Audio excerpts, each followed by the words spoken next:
Alright YouTube, what's going on? So we're just going to do a quick video. It's the day after Christmas. Next holiday, New Year's, man. We're going to have some fun. We're going to shoot some fireworks out here.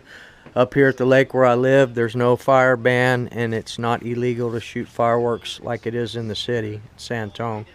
But a few things I want to show y'all. A couple of things we're going to do real quick. I'm going to... This clutch nut on here is stripped out. So I'm going to show y'all how I get it off.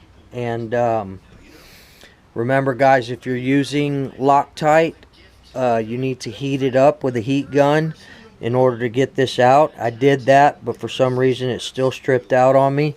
So I'm going to show y'all how I get this thing out of here. Also, we got a few parts in the mail. New Sky RC power switch. I am going to be replacing the one on the Techno truggy, the NT48.3, just from wear and usage. The little button, it still works, but the button has cracked right there. I think it's just too much nitro fuel, too much silicone spray and whatnot. But Sky RC switch, guys, don't run your battery directly into your receiver. It's just trouble waiting to happen. Use these Sky RC switches, especially if you're using LiPo receiver packs. It has a LiPo low voltage indicator on here, and also, like, it's got a visual on here. So if you're running your whip out there, you come in for fuel, just take a look at the light, turn your steering wheel or your throttle, and if it blinks red, then you know that your battery is low. You need to change your battery. That way you're not risking any type of runaway. So these are a must right here, guys. Sky RC power switch. ProTech makes one that's 40 bucks. This one's only $12.99. It's the exact same product. So Sky RC power switch, guys, get them. They're worth the 13 bucks to help peace of mind on losing power in your receiver. Alright, so got skid plates for the Techno NB48.4 right here. By the way, guys, I tore this thing completely down. The only damage on it from Techno football was the A-arm, so I replaced the A-arm. I replaced both hinge pins. One of them, yeah, they were both. One was broke completely in half, and the other one was bent. I had it over here somewhere. I don't know where it went. But it was bent as well, so I went ahead and replaced both hinge pins. I redid all the diffs. I put everything set up for bashing, 50, 150, your standard bashers diff fluid setup. I switched all the pills from a race setup over and down to all centered. Plus, if you find that your A-arms are getting loose and moving around a lot of times it's those pills are worn out. So you need to change them every now and then when you notice that.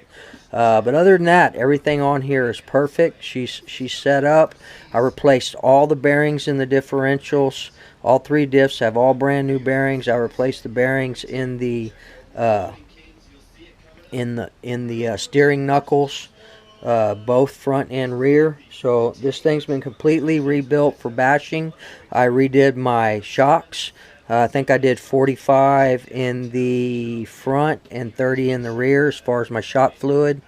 And I actually brought these up a little bit, up at the top and down at the bottom. They're kind of stiff, so I'm probably going to have to do my my droop screws, bring them in a little bit.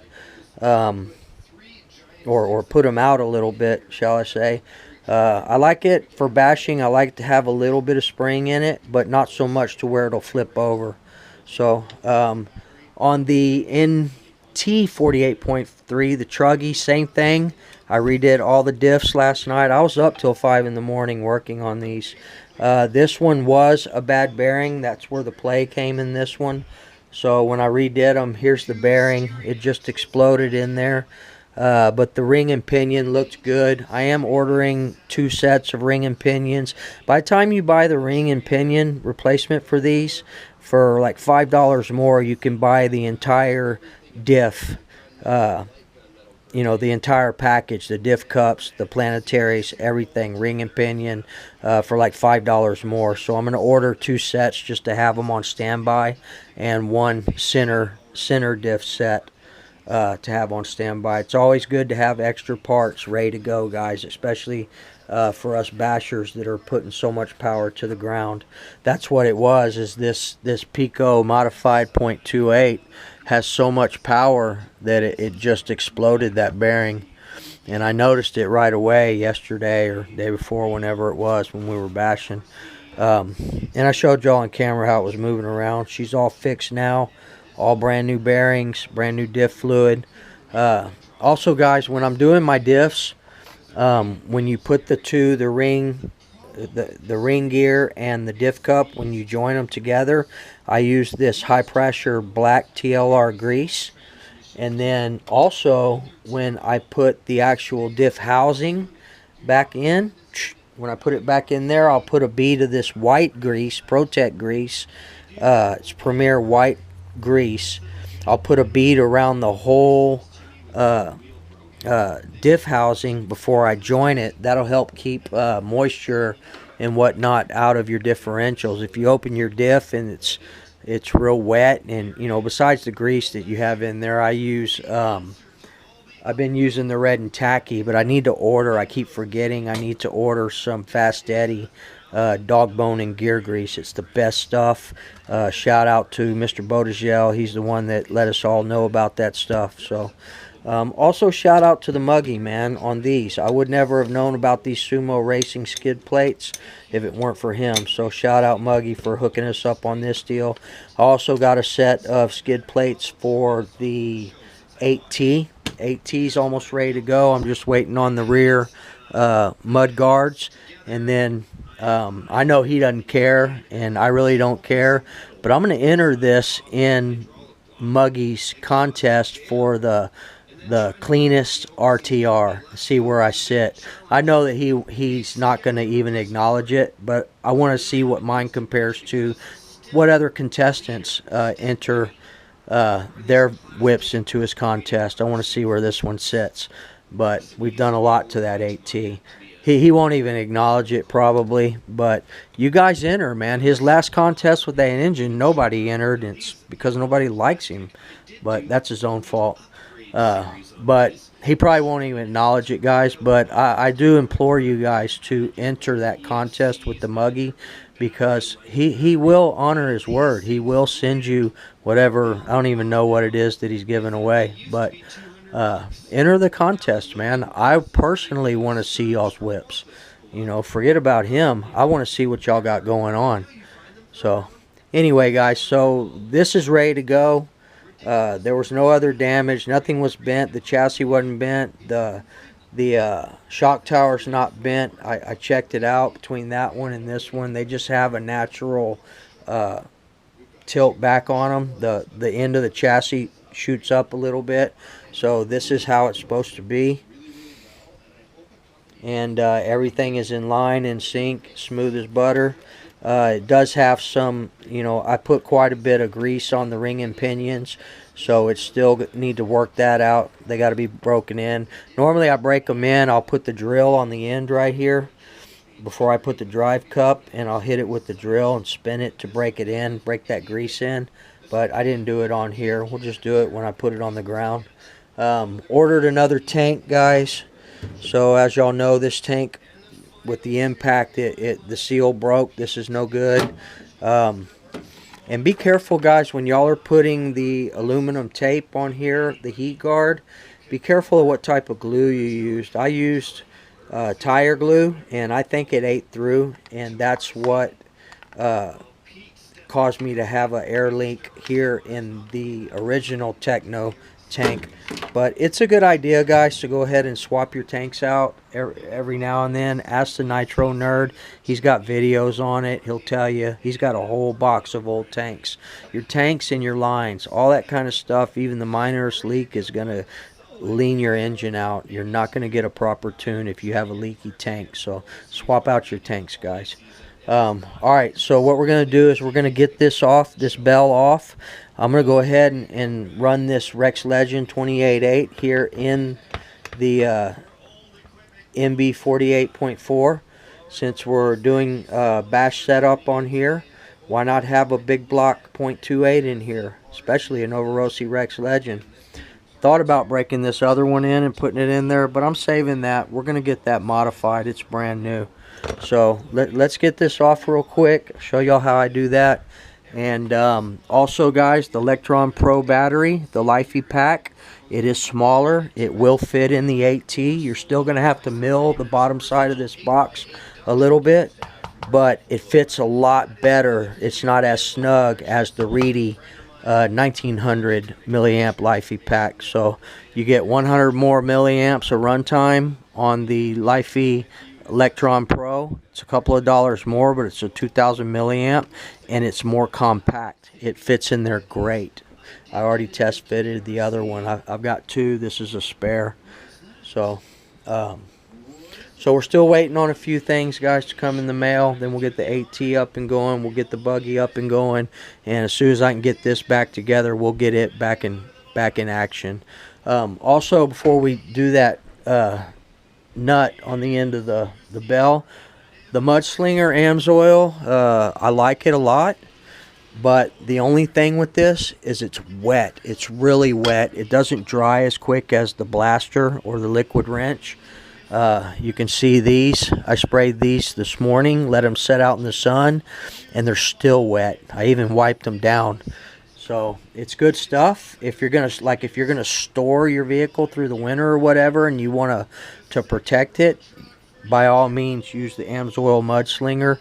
But for your everyday use, use something like the PB Blaster silicone, because it takes forever for this stuff to dry. I actually did this one with the AMSOIL, and I ended up having to clean it again because I couldn't get it dry. It's still not dry.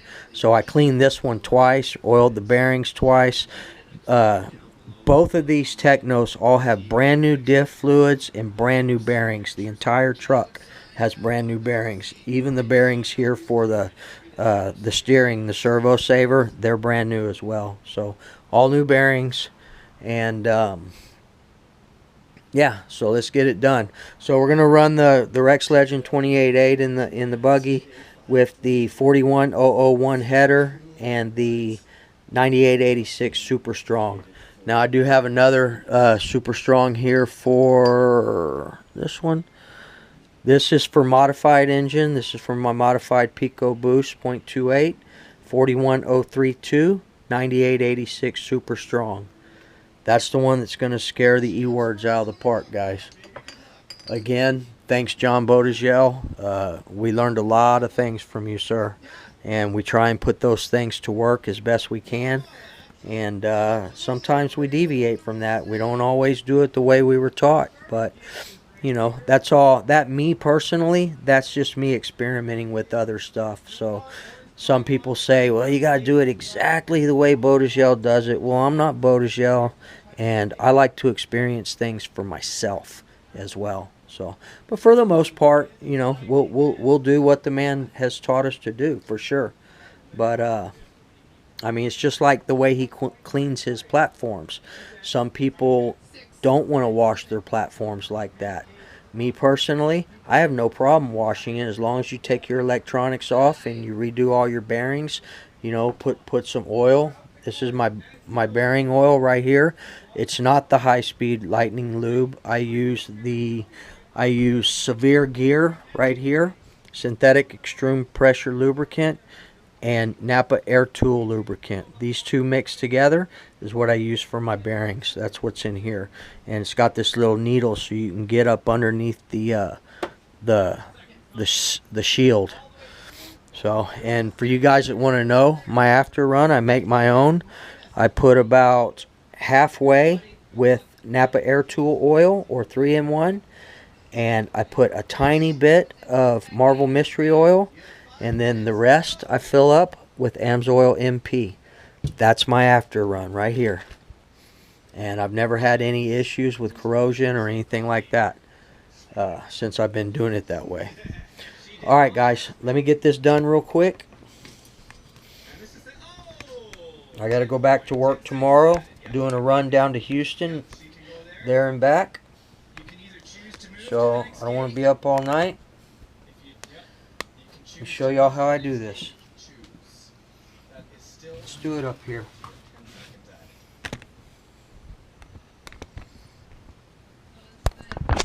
Yeah, where you're standing right there is the easy spot. So that's the hard way. You're standing right where you should be going. Yeah, okay. You dig it? Alright, guys.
Alright, so you're not going to really be, I mean, you can still use this screw again, but you're going to have to use a flathead.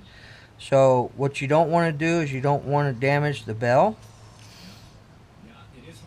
I nicked it just a tiny bit right there, but not enough to do anything.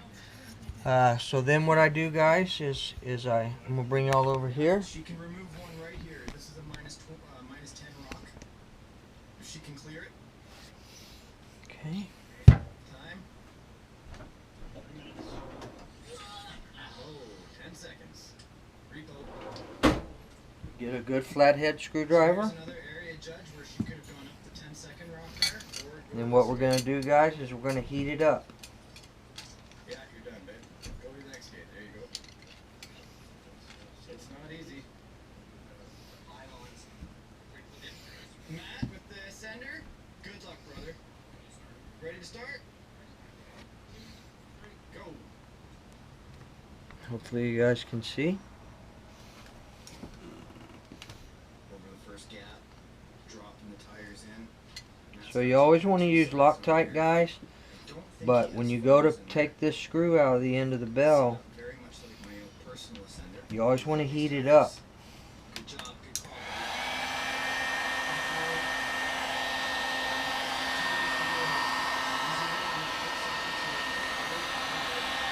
call. Or it'll strip like mine did.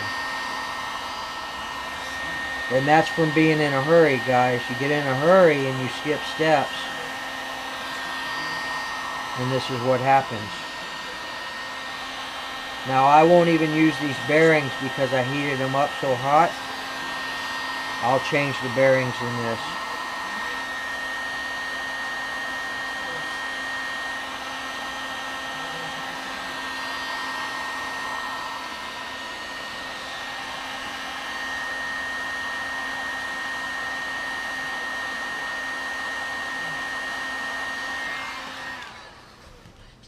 Alright. Nice, he made it. He gets a 10-point deduction, or 10-second deduction.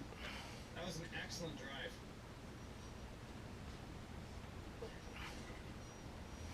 There you go. Yeah, that's a nice strong servo. Unscrew it. The trick with the Dremel is to not move around a lot. Make a solid cut. Yeah, going for the side hill. It's really tough here because he's got such a long chassis and body. He's going to get hung up on the rear. Down he goes. 10 seconds. That There you cancels go. out his other one. Alright, guys, and that's how you get a strip screw out of the end of a bell. Okay, you can see where I nicked it just a little bit, but you don't want to go too far in. You don't need to. So I won't use this screw anymore, but I will use the little Nice job. Nice job. insert. Get it out of there.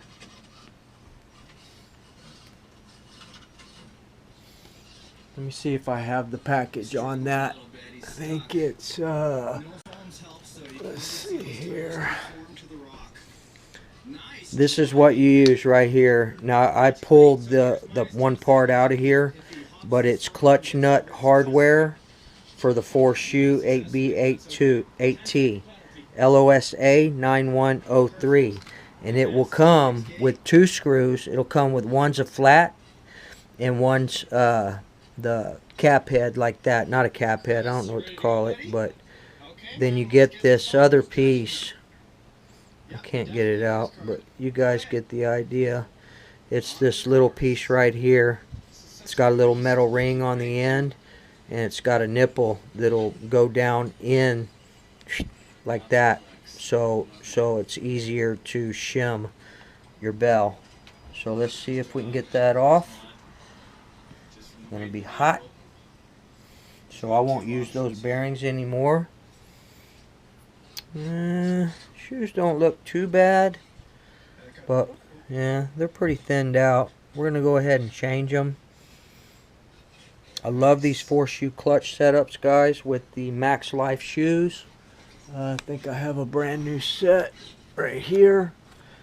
These are the Max Life shoes, guys. They're 29 bucks. They're 30 bucks, man. They're not cheap.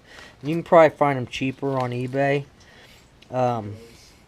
I bought these from my local hobby shop, and it's okay. They mark their stuff up just a little bit, but that's how they stay in business, guys. Sometimes you don't want to wait to order something, and they have it on the shelf. My buddy Elliot, he was actually only carrying the 3-shoe Max Lifes, which I'll use sometimes in my buggies, but I asked him to start carrying these as well, and he did. And when I ask him to carry something, I've got to purchase them from him. So we're going to pay a few dollars more. I think you can get them for $24.99 online. But I support my local hobby shop. Shout out Elliot, Robbie, Phil, Doug, all you guys, man. Shout out. So we'll replace these and put them on this Nova Rossi Rex Legend right here. And then I'll stop by tomorrow and pick up another. The way they work over there, when they'll order 1 or 2, and then once one is purchased, it automatically orders them again. So he should always have these in stock for me when I need them, unless people just buy them like crazy. So that's how you remove the clutch nut, guys, when it's stripped. And there's your part for that, for the clutch nut and hardware. And I think that's going to be about it, guys. We will do a running video here real soon. I'm not sure when my next day off is going to be, but I'm going to be doing a lot of wrenching and stuff like that. And you know, don't worry, guys, I am going to get out on that track. I just need to find me a buddy, so we have a buddy system, and we'll run the Mugen out there. And if I get better, then I'll invest in another whip. I told y'all I turned down, and I could still get it. I think I can get it for 150, 160 bucks. There's a MBX8 over there right now. But just like Elliot said, man, if I'm not racing right now, I'm just bashing and stuff, thinking about racing, thinking about running on the track. There's no reason for me to have more than, you know, two race kit buggies and a race kit truggy. You know, I've got my 8T, I've got the Hyper 7. My grandson's coming for New Year's. We're going to rip this thing. I still got to take the LRP out and put the Maxstar .28 in there. So, alright guys, I think that's going to be about it. My wife gave me this thing to hang my hats, man. It's pretty cool. I think she just didn't like it on the I keep them on top of the lamp on the nightstand. There's a big old pile of hats. I think she was trying to tell me something. But this is what it looks like right here. I staple it up, and it's got these little hooks. And what I'm thinking is that as I buy more bodies, I can use this to hang my bodies on. She said, well, I didn't buy it for your RC stuff. I said, I know, sweetie. She bought it for my caps. Pretty cool. These two Titleist caps right here. They're signed by Jimmy Walker, the pro golfer Jimmy Walker. Both of these hats are signed by him. I moved him.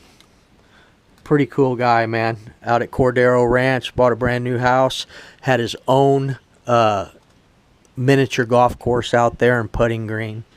There's also moved Bruce Bowen, world champion with the San Antonio Spurs. To Chris, thanks for your help, Bruce Bowen. He was pretty cool. Also moved Matt Bonner, the Red Rocket. Now Matt Bonner also played for the Spurs, and that was one cool dude, man. Matt Bonner is the shit, guys. Funny. Looks like a giant Opie from Opie and Andy. But Bowen was alright. He was a little skittish. He was with us the whole time, and so was Matt Bonner was with us the whole time as well. But Bowen, anytime someone would come over, he would go sit in his car. Like we were out at a storage facility, and when people drove up, he immediately just walked and went and got in his car. But I mean, he was a nice guy. He was going through a lot of stuff too. We moved his wife out. He was getting divorced. Then we moved him into storage. His house, guys, 15,000 square foot, man. It was the entire cul-de-sac of a neighborhood here in San Antonio. 15,000 square foot. It was like a miniature mall. It was crazy. But he was a cool dude. Anyway, guys, that's going to be about it for tonight. Finished getting these things all situated. And we will see you guys in the next video, man. Remember, treat people the way you want to be treated, and we'll see you guys after a while. I'm out.